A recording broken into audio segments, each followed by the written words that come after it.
I want to start my story and tell you about a kid who was 30 years old at Universal Television who came up with a wild idea for a television show called the Rockford Files. And it was about a guy who was sort of an iconoclastic character. And it was a very different and unique idea. We sold this to ABC, and I wrote the script.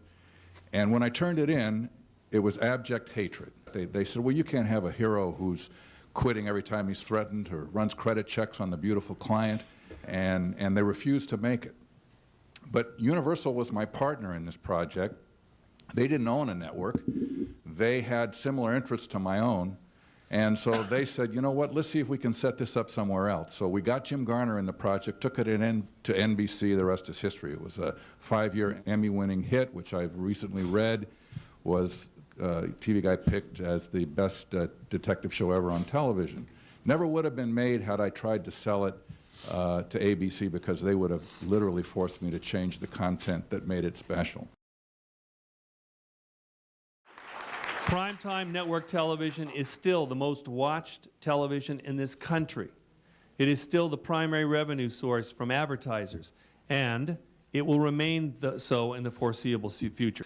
The number of independent suppliers of scripted programming, the most important measure of source and program diversity, has decreased from 23 producers in the 1990s to 2 today, and those two, Warner Brothers and Sony, are part of media conglomerates that do not resemble the strong independent companies that once existed.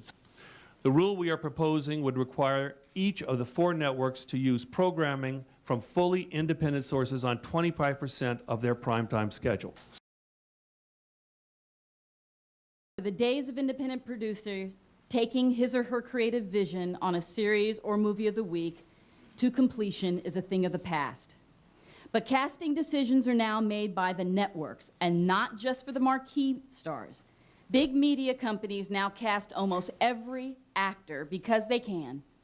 A requirement for independent voices in production is critical to the Commission's longstanding goal of ensuring viewpoint diversity in America. Doesn't the public deserve the pre-1992 level of creative, independent sources of programming? Due to this vertical integration, independent producers who traditionally created network programming have essentially been shut out of primetime network equation. Accordingly, we think the FCC, as custodians of public's airways, should require that 25% of all primetime network programming hours be provided by true independent producers, not the networks. I want to emphasize as we talk about this that the things that we are talking about today, the cuts, will be deeply affected by broader ownership rules that permit more mergers and duopolies, and they will exacerbate a situation which already exists. Under-resourced newsrooms are negatively impacting the news lineup, that is, the stories that are chosen to be aired. The use of VNRs, video news releases provided by corporate sources, has decreased, but the use of the VNRs themselves continues. Sections of them are taken and reworked into other stories so that the networks and stations can take advantage of the footage that is provided by these independent corporate sources. One form that this commercialization takes is the development of news stories to further plug the network's products. It could be argued that such valuable news time could have been better allocated to local news stories of real value to the community. Other member news writers and producers of ours complain of being led by a news management that is not ethnically diverse. At WABC TV in New York, for example, there's not a single African American, Latino, or Asian manager in their newsroom. As this commission has noted, a diversity of contributors is essential to our nation's vital marketplace of ideas. But because control of the media is concentrated among a very few similar corporations, the common interests of these corporations further reduces the range of perspectives and life experiences reflected in this media. The palpable effect of consolidation on TV writers like myself has been to reduce them to only express those ideas acceptable to this corporate voice. Homogenization is good for milk, but bad for ideas.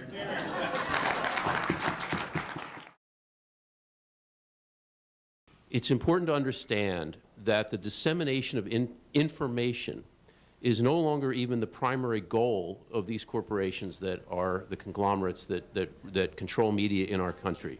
The purpose of a modern media conglomerate is to serve the bottom line of that conglomerate. There cannot possibly be the pride of a public trust when your company has stakes in literally dozens of different media outlets who have been mandated to cross-promote each other and show steady growth in each quarter. Each network or cable channel, part of a media conglomerate, is charged with asserting its own brand identity. Programs that aren't compatible with that identity are discarded. Each network is also charged, as you've heard, with doing business with its sister production company. I have personally felt the effects of this change. Back in those early days of my career, I was with a production company that could sell to any network. Now I must choose a production company and network together, as you've heard.